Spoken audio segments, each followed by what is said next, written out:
Ipinasilip ang kulungan na nakahanda para sa mga sangkot sa katiwalian sa flood control projects. Nasa 200 daw ang posibleng ipakulong ayon sa DILG. Nasa frontline ng balitang yan si Ian Suyu. May 5 double-deck bed, may lababo at palikuran kada kwarto. May laundry area, chapel at receiving area para sa mga dadalaw. Ito ang detention facility sa New Quezon City Jail sa Payatas. Diyan ikukulong ang mga akusado sa maanumalyang flood control projects. 100% ready na ito ayon sa DILG at Bureau of Jail Management and Penology.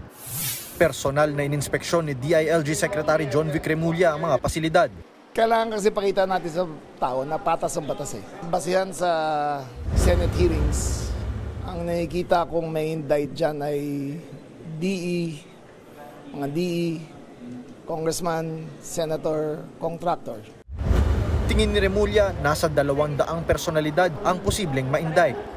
Isa ito sa mga kwarto ng Quezon City Jail male dormitory na posibleng pagdalhan doon sa mga may indict may kinalaman sa maanumalyang flood control project. At dito nga sa kwartong ito, kasya yung 10 katao. At paniniguro naman ng mga tauhan ng BJMP at pamunuan ng DILG, wala raw magaganap na special treatment sa mga personalidad.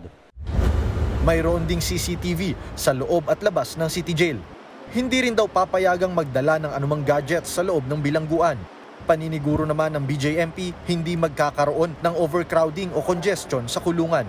Wala po. Meron pa po tayong vacant na 80 po na dorms. 10 PDL per dorms.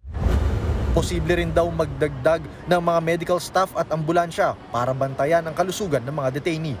Noong nakaraang linggo lang, tinurn over na ng DOJ sa Office of the Ombudsman ang mga paunang findings sa ghost flood control projects.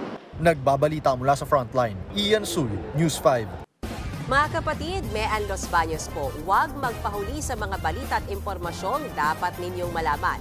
Para sa mas malawak na balitaan at diskusyon, mag-follow at mag-subscribe na sa social media pages ng News 5.